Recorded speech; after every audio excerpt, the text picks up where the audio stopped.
Hey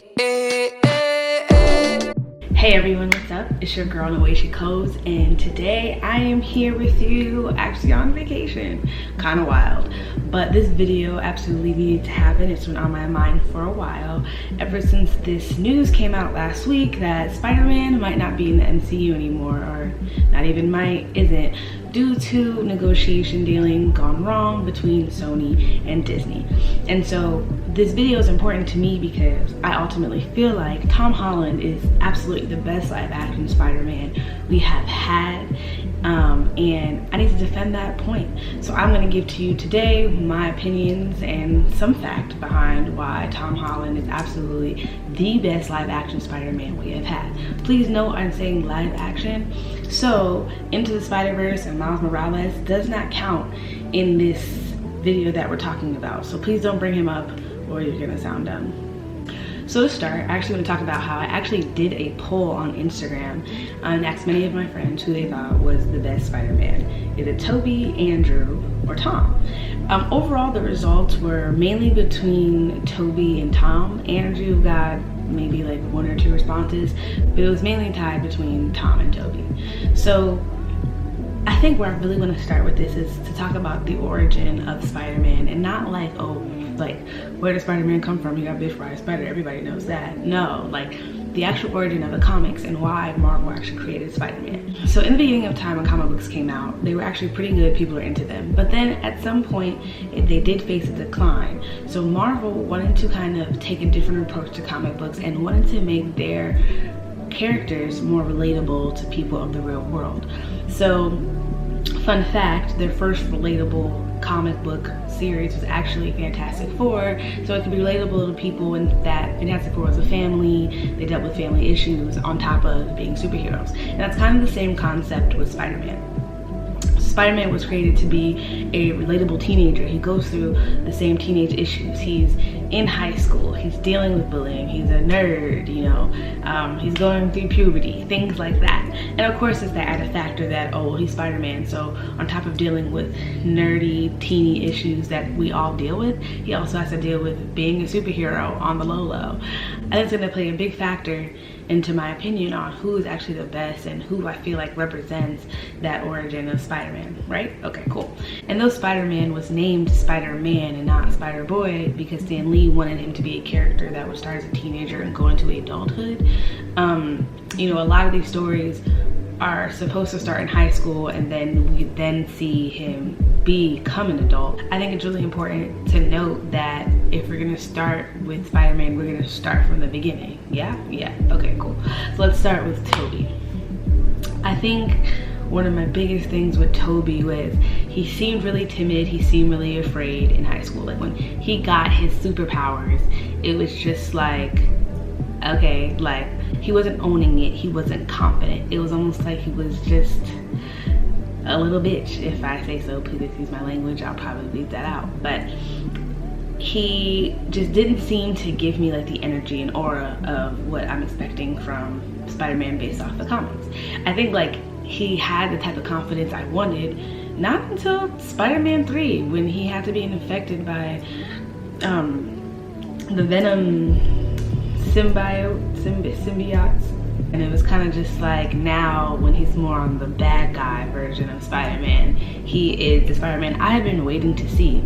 I also didn't like Tobey because I felt like his whole Spider-Man series was way too serious. Like I don't feel like there was a lot of comic relief. Like there were maybe a joke here or there, but overall it was more of a super serious, super rigid kind of movie. Don't get me wrong, Spider-Man 1, 2, and 3 where it was absolutely amazing. Those first 3 movies were our first look into, you know, a live action Spider-Man, and they were still amazing movies.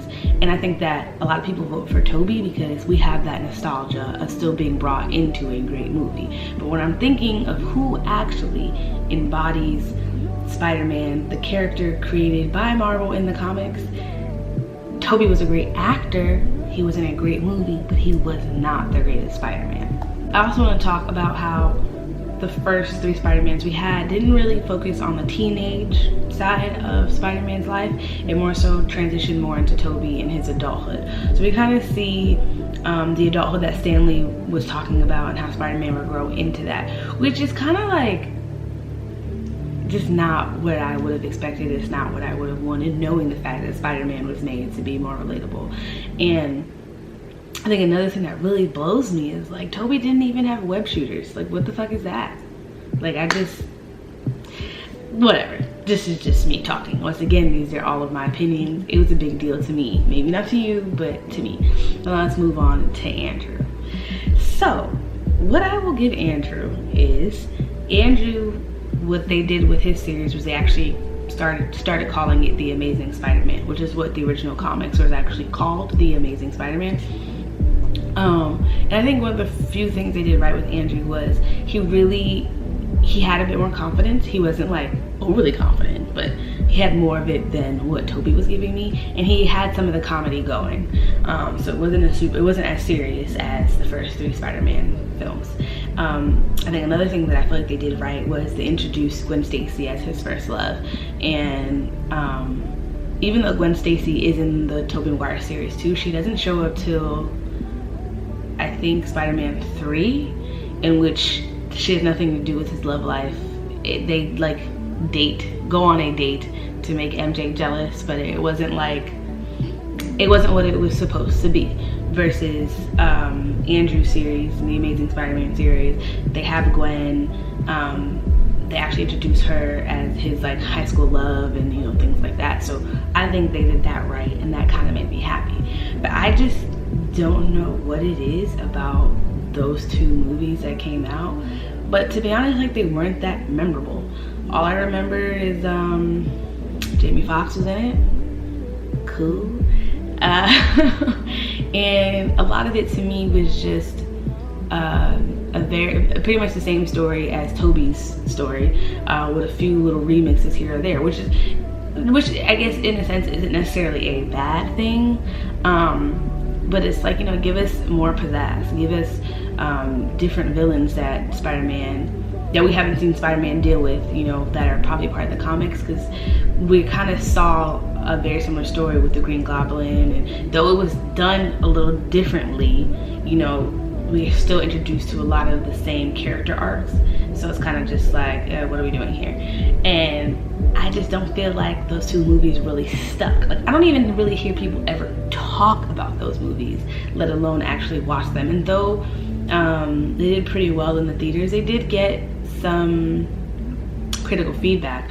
But Andrew was actually really good at the role. It's just the movies itself were just not. It's like when I think Spider-Man, I'm literally either thinking Tobey, or hey, you're talking about Tobey, you're talking about Tom. Like, I don't even think anybody's even talking about Andrew, unfortunately. Sorry, dude. So it just like, he's just not sticking. And if you're not sticking, you're not Spider-Man. I'm sorry. And so now, to talk about my beloved Tom. Besides the fact that he's absolutely cute and so much more adorable and has a way better athletic body than Andrew and Tobey. That's all that aside. Reasons why he's ultimately, to me, the best Spider-Man we have had is first, you want to think about what I said earlier, the origins of Spider-Man. We're actually really seeing him go through high school, deal with, liking a girl and being nerdy and being awkward, and it has all the comic relief in the world that I absolutely love. But I think one of my favorite things about Tom is he really fits that nerdy role, but when it's time to be that confident Spider-Man, he embodies that so well.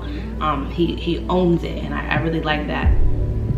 And I think that overall, it's just like Spider-Man coming into the MCU, it gave us another flavor. It gave us a different story. We're not dealing with the same characters. Of course, like the classic characters, like Aunt May is there, but as far as like dealing with villains and storylines, it's now going to be completely different because we're overall dealing with the whole MCU, and everything does still have to connect. And I think it's cool that our first introduction to Spider-Man wasn't even his first movie. It was actually him being in Civil War, and even then it's like he came in and they're just like, who is this kid? He's always being referred to as a kid.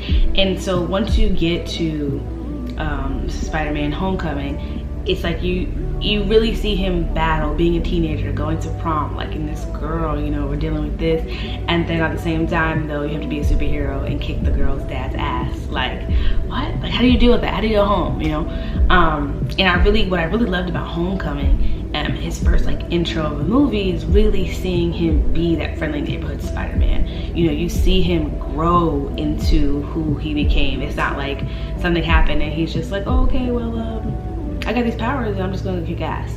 So you kind of see the struggle of him, you know, trying to find things, trying to find people to fight, trying to find a mission, trying to find places to save people, and literally, you know, all he's doing is just simple tasks around his neighborhood. And so it brings a certain humbleness to the character, unlike Tobey, where it's just like, see, I totally skipped Andrew. Anyway, unlike Tobey, where it's just like, oh yeah, well, I got these powers, this guy killed Uncle Ben, now I gotta kick everybody's ass. Like, it don't work that way.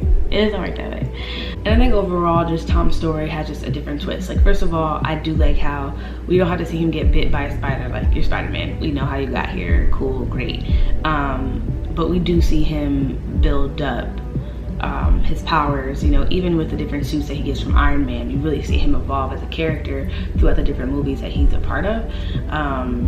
Because it's not just the Spider-Man movies, of course, it's the different movies within the MCU. And I mean, that has posed a problem for many people. Many people do feel like his storyline is very Iron Man centric, and honestly, like, get over it, because at the end of the day, would you rather his story be Iron Man centric and he's not in the MCU, or would you rather what we have now when he's not in the MCU? So get over that fact, because with or without Iron Man, he is still playing a big part. And I personally kind of like the whole Iron Man thing.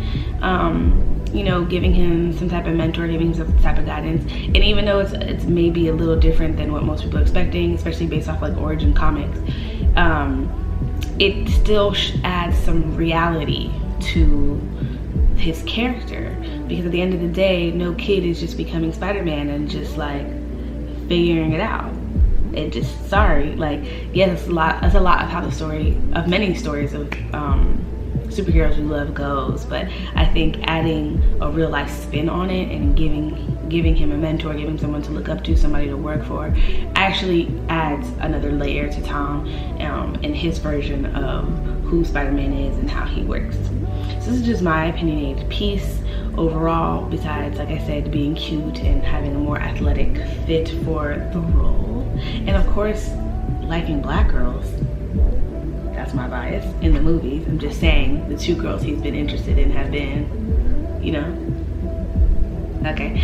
Tom is rocking it and killing it, and I really need Sony and Disney to get this shit together, because they need to bring him back ASAP. I'm not really sure what's gonna happen, but you know, word is that negotiations can still be done.